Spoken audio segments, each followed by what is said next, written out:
अस्सलाम वालेकुम। पीसीबी ने एक नई हायरिंग कर ली है। वो हायरिंग किसको की गई है, किसको हटाकर की गई है, इसके हवाले से बात करेंगे। उसके अलावा पीएसएल के हवाले से बड़ी अपडेट आ रही है कि जो ब्रॉडकास्टर्स के साथ एग्रीमेंट था वो डिले हो चुका है, डिले हो रहा है, क्यों हो रहा है इसके ऊपर बात करेंगे। और उसके अलावा बात करेंगे कि जी India versus South Africa test match कल पाकिस्तान के मैच के साथ शुरू किया जाएगा। उस मैच की क्या सूरत हाल है इसके ऊपर बात करेंगे। तो सबसे पहले बात कर लेते हैं नाज़रीन पीसीबी की। पीसीबी के अंदर पिछले कुछ दिनों जो कि एक लगातार एक सुबह शाम जो है वो तब्दीलियां होती नहीं, एक बंदा आ रहा है, एक बंदा जा रहा है, स्पेशली अपने प्लेयर्स को और अपने उन प्लेयर्स को कि जो अभी रिसेंटली कुछ तो रिटायर भी नहीं हुए थे, जिनको जो है पोस्ट दी गई उसके बाद वो रिटायर हुए, और कुछ ऐसे थे जो रिसेंटली जो है वो टीम का हिस्सा नहीं रहे थे, काफी अरसा टीम से बाहर रहे थे, उनको उठा के जो है वो टीम के ऊपर मुसल्लत कर दिया गया। तो अब एक और यासिर अरफात की सूरत में high performance coach Pakistan team का अनाउंस कर दिया गया है। यासिर अरफात अब पाकिस्तान टीम के हाई परफॉर्मेंस कोच होंगे। इससे पहले जो आपके थे वो फॉरनर थे सिमन हेलमट, उनको जो है वो वापस भेज दिया गया है। वो अपनी कुछ पर्सनल कमिटमेंट की वजह से अपनी इस पोस्ट को जारी नहीं रख सकते और उनको रिप्लेस किया गया है यासिर अरफात के साथ। यासिर अरफात ने पाकिस्तान को कुछ ही मैचेस के अंदर रिप्रेजेंट किया, फास्ट बॉलर रहे, पाकिस्तान के एक अच्छे बॉलर रहे, लेकिन यासिर अरफात के अलावा भी मेरे ख्याल में इस टाइम काफी अच्छी ऑप्शंस थी। लेकिन पीसीबी सिर्फ उन लोगों को लेके आ रहा है कि जो पीसीबी को यस सर कहने के आदी हों, जो पीसीबी के सामने बोले नहीं, जो पीसीबी को जो है वो सिर्फ जो है वो उनकी बात हाँ में हाँ मिलाते रहे। तो पीसीबी मुसलसल ऐसे लोगों को ऐड कर रहा है और ये खतरनाक लॉबी है, ये खतरनाक जो है वो ऊपर का पैनल है मैनेजमेंट का, जो कि बन चुका है, जो कि बड़ी तेजी से कह ले कि ताकत पकड़ रहा है और अपने बंदों को जो है वो ऐड किए जा रहा है, ताकि वो लोग जो कि बिल्कुल ही जो है वो पाकिस्तान क्रिकेट को बर्बाद करने पे तुले हुए हैं, कि जी सिर्फ वो लोग जो आपकी बात माने, आपकी हाँ में हाँ मिलाएं, आप सिर्फ उनको लेके आए ताकि कल को आपको किसी भी तरह से जो है वो मुश्किल ना हो। अभी भी जो है वो पीसीबी के जो चीफ सेलेक्टर वाली टीम है उसकी और कैप्टन और कोच की कुछ कहीं ना कहीं इख्तलाफात सामने आ रहे हैं। वो किसी और को खिलाना चाहते हैं, चीफ सेलेक्टर किसी और को सिलेक्ट करना चाहते हैं, काफी मसले मसाइल हैं। मैंने पहले भी कहा था कि पहले हमारे यहाँ होता था कि जी टीम्स के अंदर बनती थी, ग्रुप्स बनते थे, फिर मैनेजमेंट के अंदर बनना शुरू हुए, फिर बीच में थोड़ा सा अरसा ऐसे आया कि हम दोनों तरफ से थोड़ा सा रिलैक्स हो गए थे, हमारी टीम के अंदर भी एक यूनिटी आ गई थी, हमारी मैनेजमेंट भी थोड़ी सी जो बैलेंस हो गई थी। लेकिन अब इस वर्ल्ड कप के बाद दोबारा से एक बड़ा खतरनाक जो है वो सिलसिला शुरू हुआ है, और इस टाइम मैनेजमेंट के अंदर जब भी ग्रुप बंदी बनेगी तो टीम के अंदर ऑटोमेटिकली बन जाएगी, क्योंकि वो अपनी मर्जी के प्लेयर्स लेके आएंगे, वो दूसरे प्लेयर्स के साथ उस तरह से बिहेव नहीं करेंगे, उस तरह से परफॉर्म नहीं करेंगे। तो ये मेरे ख्याल में पीसीबी का इंतहाई जो है वो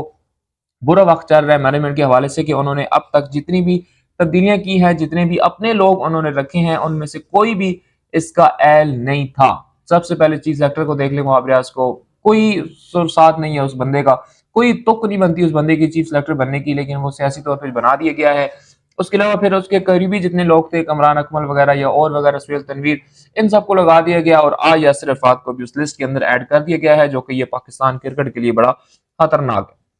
उसके अलावा नाज़रीन बात करूँ पीएसएल, पीएसएल और जो ब्रॉडकास्टर्स हैं उनके दरमियान कुछ मामलात जो है वो गंभीर होते जा रहे हैं, उनके दरमियान के जो मामलात हैं वो हल नहीं हो पा रहे। ब्रॉडकास्टर्स शायद ये भी चाहते हैं कहीं ना कहीं कि जी ये जो पीएसएल है ये पाकिस्तान के अंदर नहीं होनी चाहिए, ये दुबई के अंदर होनी चाहिए, लेकिन पीसीबी इस जिद पर भी अड़ा हुआ है कि जी हम पीएसएल यहाँ करवाएंगे, क्योंकि पीएसएल को पहले ही 4 से 5 दिन लेट किया जा चुका है इलेक्शन की वजह से। तो अब पीसीबी जो है वो किसी उस पे नहीं है कि जी इसको यहाँ से बाहर लेके जाया जाए। लेकिन ब्रॉडकास्टर्स के साथ भी अभी तक उनकी कोई प्रॉपर जो वो बैठक नहीं हुई, प्रॉपर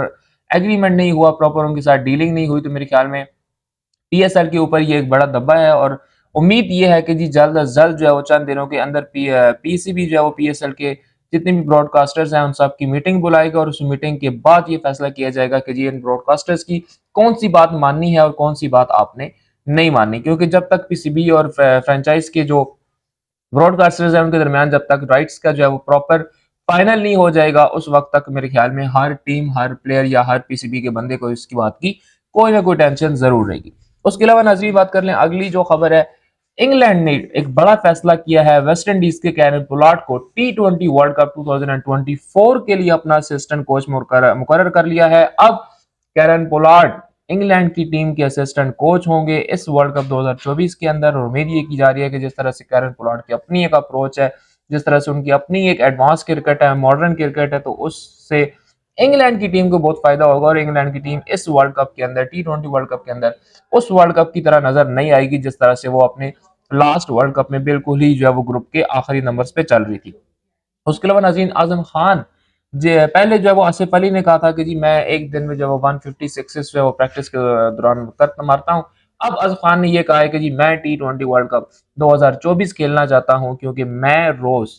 100 सिक्सेस की प्रैक्टिस करता हूँ और मैं ये चाहता हूँ कि मैं पाकिस्तान को रिप्रेजेंट करूँ और पाकिस्तान को मेरी परफॉर्मेंस से, मेरी अच्छी परफॉर्मेंस से जो है वो फायदा हो। उसके अलावा नाज़रीन, इंडिया वर्सेस साउथ अफ्रीका पहला टेस्ट मैच कल खेला जाएगा। पाकिस्तान का टेस्ट मैच सुबह 4:30 बजे पाकिस्तानी वक्त के मुताबिक शुरू होगा, जबकि इंडिया वर्सेस अफ्रीका का मैच जो है वो 11 बजे शुरू होगा। अब Pakistan versus Australia, India versus South Africa, इन दोनों की सीरीज में दोनों पड़ोसी मुल्कों की एक बात जो है वो कॉमन है, वो ये है कि पाकिस्तान कभी ऑस्ट्रेलिया से नहीं जीता और इंडिया कभी साउथ अफ्रीका से नहीं जीता।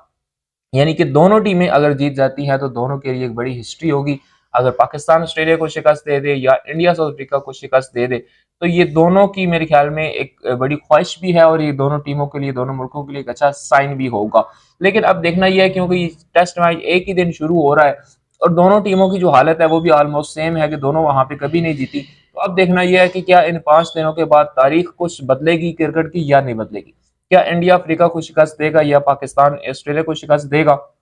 या ये बिल्कुल वैसे ही चलता रहेगा जैसे आज तक इन दोनों पड़ोसी वाले के साथ चलता रहा है। तो ये थी नाज़रीन अभी तक की अपडेट्स। अगर हमारे चैनल पर नए हैं तो हमारे चैनल को सब्सक्राइब करें। बहुत जल्द मिलेंगे इंशाल्लाह अपनी अगली वीडियो के साथ। तब तक के लिए अल्लाह हाफ़िज़।